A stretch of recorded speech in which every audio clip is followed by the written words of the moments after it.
आपने 2-3 दिन पहले ही देखा है, पूरे देश ने देखा है, देश के न्यायप्रिय नागरिक चौंक गए। कैसे मालदा में न्यायिक अधिकारियों को बंधक बनाकर रखा गया। सोचिए, ये कैसी सरकार है, ये कैसी व्यवस्था है जहां जज और संविधान की प्रक्रिया भी सुरक्षित नहीं है।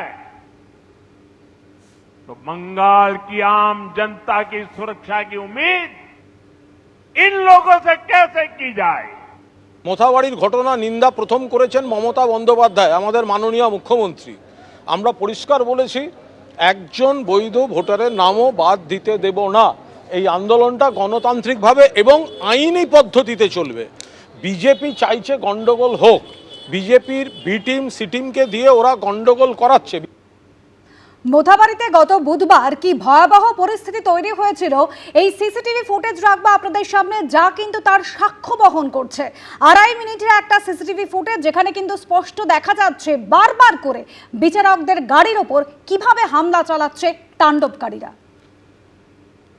এ হলো বুধবার মালদার মোথাবাড়ির দৃশ্য, যখন কালিয়াচক 2-এর বিডিও অফিসে ঘন্টার পর ঘন্টা আটকে থাকার পর রাস্তাতেও হামলার মুখে পড়েছিলেন জুডিশিয়াল অফিসাররা।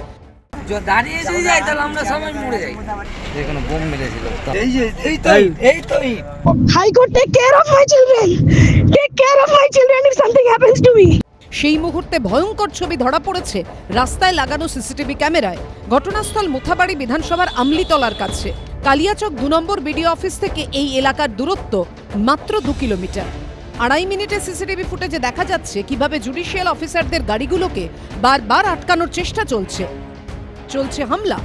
এই যে রাস্তা রয়েছে যেখান থেকে আমি দাঁড়িয়ে রয়েছি, এখান থেকে 2 কিলোমিটার দূরত্ব হচ্ছে কালিয়াচক 2 নম্বর বিডিও অফিস। সেখান থেকে যখন জুডিশিয়াল অফিসারদের উদ্ধার করে কনভয় আসছিল, দেখতে পাওয়া যায় যে 4-4টি গাড়ি, সেই গাড়ি যখন এখানে এসে পৌঁছায় সেই গাড়ি একবার ব্লক করে দেওয়া হয় এই রাস্তায়। পার্থপ্রতিম ঘোষ, ময়ূর ঠাকুর চক্রবর্তী ও হিন্দলদের রিপোর্ট, এবিপি আনন্দ। ভয়ঙ্কর হাড়হিম করা সেই ঘটনা হিন্দি সিনেমার কোনো চেজ সিকোয়েন্স কিন্তু নয়। রাস্তায় কিভাবে বিচারকদের গাড়িকে সেদিন তাড়া করা হয়েছিল তার ফুটেজও কিন্তু এবার সামনে এলো। বুধবার রাত 11টা 48 বিডিও অফিস থেকে বের হয় বিচারকদের কনভয়। রাত 12টা নাগাদ সেই কনভয় পৌঁছয় কিলোমিটার 2-1 দূরে আমলিতলার কাছে। সেই সময়ের ভয়ঙ্কর ছবি উঠে এসেছে সিসিটিভি ফুটেজে। তাতে দেখা যাচ্ছে প্রথমে কনভয়ের 4টি গাড়ি দ্রুত গতিতে বেরিয়ে গেল, আর ছায়ার মতো তাদের ধাওয়া করছে একের পর এক মোটর বাইক। কিন্তু সামনে রাস্তা আটকানোয় বিচারকদের গাড়ির কনভয়ের গতি কমে যায়, আর পিছু ধাওয়া করা বাইকগুলোর গতিবেগ এতটাই বেশি যে টাল সামলাতে না পেরে বিচারকদের কনভয়ের গাড়িতে ধাক্কা মারে একটি মোটর বাইক। রাস্তার পাশে ছিটকে পড়েন চালক। একটি গাড়ির গতি এতটাই বেশি ছিল, এক জুডিশিয়াল অফিসারের গাড়ির পেছনে গিয়ে ধাক্কা মারে এবং ধাক্কা মেরে মোটর বাইক থেকে ছিটকে ওই ব্যক্তি মাটিতে পড়ে যাচ্ছে। দীর্ঘক্ষণ রাস্তাতেই পড়ে থাকতে দেখা যায় ওই বাইক আরোহীকে। ততক্ষণে পড়ে থাকা সেই বাইককে পাশ কাটিয়ে বেরিয়ে যায় বিচারকদের কনভয়ের আরো 5টি গাড়ি, সঙ্গে ধাওয়া করা অজস্র মোটর বাইক।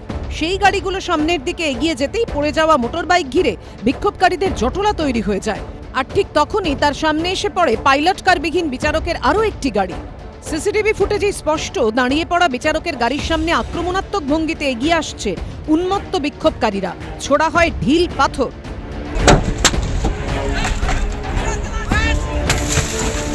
আরও 2টি গাড়ি আসে, যার মধ্যে একটি গাড়িতে হচ্ছে নীলবাতি লাগানো রয়েছে। সেই গাড়ি সামনের যে পরিস্থিতি, ভয়ঙ্কর পরিস্থিতি, সেটা দেখে কোনো রকমে সেই গাড়ি ঘুরিয়ে নেয় এবং ঘুরিয়ে যখন নেওয়ার চেষ্টা করে সেই গাড়ির পেছনে কিন্তু ধাওয়া করা হয়। দেখতে পাওয়া যাচ্ছে উন্মুক্ত জনতা যারা তাণ্ডব করছিল, তাদের কারোর হাতে লাঠি রয়েছে, বাঁশ রয়েছে, হাতে ইট রয়েছে, সেটা নিয়ে ওই গাড়িতে হামলা করতে থাকে। ততক্ষণে বিচারকের গাড়ির ওপরও ঢিল পাথর ছোড়া শুরু হয়ে গেছে। এবিপি আনন্দ। সেই ঘটনার পর বেশ কয়েকটা দিন কেটে গিয়েছে, এখনো রাস্তার ধারে পড়ে রয়েছে পাথর, বাঁশ, কাঠের গুঁড়ি, যা মনে করে দিচ্ছে সেদিনের সেই বিভীষিকাময় পরিস্থিতি। বুধবার সেখানে যে কি ভয়ঙ্কর পরিস্থিতি হয়েছিল তাই রাস্তা দেখলেই পরিষ্কার হয়ে যাবে। স্থানীয় সূত্রে জানা যাচ্ছে যে যখন রাস্তা ব্লক করা হয় তখন কিন্তু এই যে বড় বড় গাছের ডাল এখানে রয়েছে, এই গাছের গুঁড়ি এগুলোকে একেবারে রাস্তার মধ্যে ফেলা হয়। এই যে পাথরগুলো রাখা রয়েছে আমলিতলাতে, এবং এই পাথরগুলোকে নিয়ে এসে একেবারে রাস্তার মধ্যে নিয়ে আসা হয়। এরা ভারত রাষ্ট্রের মধ্যে খানিকটা অংশ নিয়ে Islamic Republic of West Bangladesh বানাতে চায়। রাজনৈতিক দল বিজেপি ছাড়া এই ঘটনার নিন্দা করলো বা কোনো রকম অন্য কথা বললো। আসলে রসুনের সমস্ত কোয়ারি গোড়া এক জায়গায়, শেকড় এক জায়গাতেই।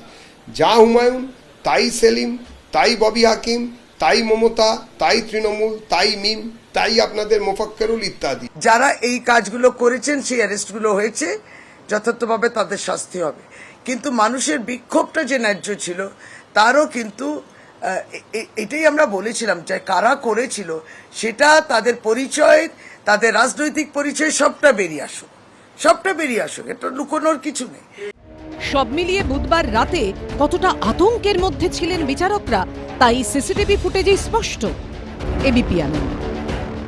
এবিপি আনন্দ, এগিয়ে থাকে, এগিয়ে রাখে।